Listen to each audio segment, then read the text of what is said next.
আমরা জানি যে ভারতবর্ষের মুঘল সাম্রাজ্যের মধ্যে সব থেকে সাম্প্রদায়িক এবং সব থেকে মানে আক্রমণকারী রাজা হিসেবে দেখানো হয়েছে অরঙ্গজেবকে। এটা আমাদের ইতিহাসে পড়ানো হয়। ওদিকে প্রচুর মন্দির লুণ্ঠন করেছে, প্রচুর হিন্দু মানুষের অত্যাচার করেছে। এই ঘটনাগুলো আমাদের ইতিহাসে পড়ানো হয়। যে আমরা ঔরঙ্গজেব সম্পর্কে প্রত্যেকটা ভারতীয় বিশ্বের হিন্দু মানুষের একটা ধারণা আছে যে ঔরঙ্গজেব খুব খারাপ রাজা ছিল, ঔরঙ্গজেব খুব ভয়ঙ্কর রাজা ছিল এবং তিনি সাম্প্রদায়িক রাজা ছিলেন। এইটা আমরা সবাই জানি, কিন্তু ঘটনা তা নয়। আমি কয়েকটা ঘটনার কথা বলি। ঔরঙ্গজেবের সাম্রাজ্য ছিল আজকের আফগানিস্তান, পাকিস্তান, বেলুচিস্তান, নেপাল, ভুটান, বাংলাদেশ, এদিকে শ্রীলঙ্কা সহ এই গোটা ভারতবর্ষের অখণ্ড ভারতবর্ষ, এই অখণ্ড ভারতবর্ষের তামাম বাদশা ছিলেন তিনি। তিনি যখন দক্ষিণ ভারত থেকে এই বাংলায় ঢুকছেন, তার সেনাবাহিনীতে প্রচুর হিন্দু জায়গিদার, হিন্দু সেনাপতি ছিল। তারা যখন পশ্চিমবঙ্গের জায়গায় ঢুকছেন, তখন আস্তে আস্তে আসার সময় কাশী বিশ্বনাথের মন্দির পড়ে। সেই কাশীর বিশ্বনাথ মন্দিরে সেই হিন্দু জায়গায় স্ত্রীরাও তার সঙ্গে ছিলেন।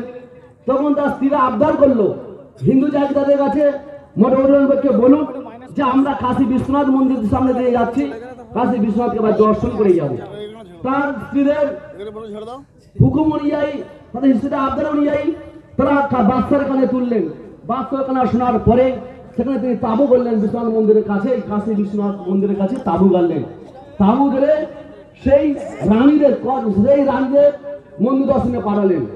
মন্দির দর্শন করতে যখন যায়, রানীমারা ভালো করে শুনুন, রানীমারা যখন মন্দির দর্শন করতে যান, দেখা যাচ্ছে কচ্ছের রানী, কচ্ছের যে জায়গিদার, কচ্ছের যে স্ত্রী, তার স্ত্রীকে খুঁজে পাওয়া যাচ্ছে না।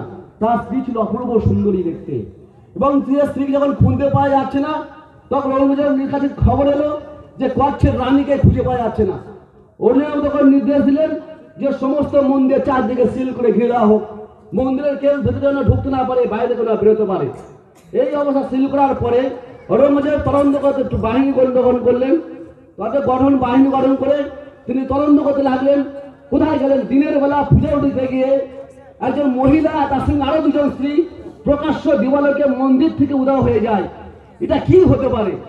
তদন্ত করতে করতে সেই মন্দিরের কাছে যখন একটা দরজা ছিল, সারানো গণেশের ছবি রাখা ছিল, সেটা যখন সরানো গেল, দেখলো একটা গর্ভগৃহ আছে, সুড়ঙ্গ পথ দিয়ে তোরা পাতালে মন্দিরে পাতালে ঢুকেছে।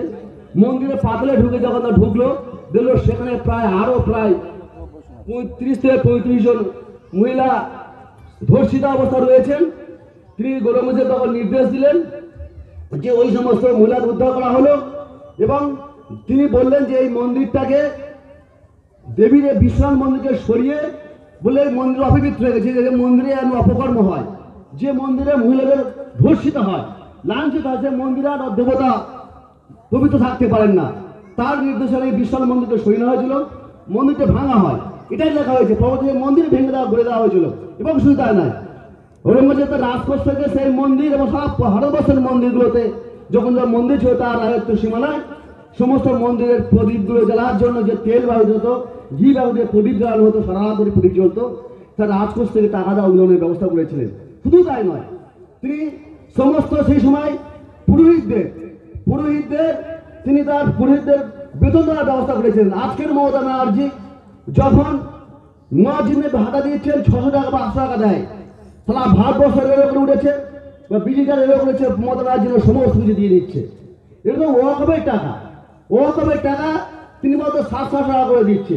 ওবার যে সম্পত্তি যারা আছে, হিন্দু বাড়ি তাকে শুনে ভালো করে শুনবেন, ওয়াকফের যা সম্পত্তি আছে সেটা মুসলমান ভাইদের হাতে যদি এসে যায়, তাদের কাছে দয়া করার প্রয়োজন নেই। তারা সেইটা তাদের ভাগ রচিত করতে পারে, তারা তাদের সব সমস্যা দূর করতে পারে, কিন্তু দুর্ভাগ্য বিষয় সেই টাকাটা দেওয়া হয় না। আরেকটি ঘটনা বলে আমি শেষ করবো। সিএ বিল সম্পর্কে আসছি। সিএ বিলটা যেটা জানা দরকার, এই বিলে বলা হচ্ছে এটা কেন করা হয়েছে।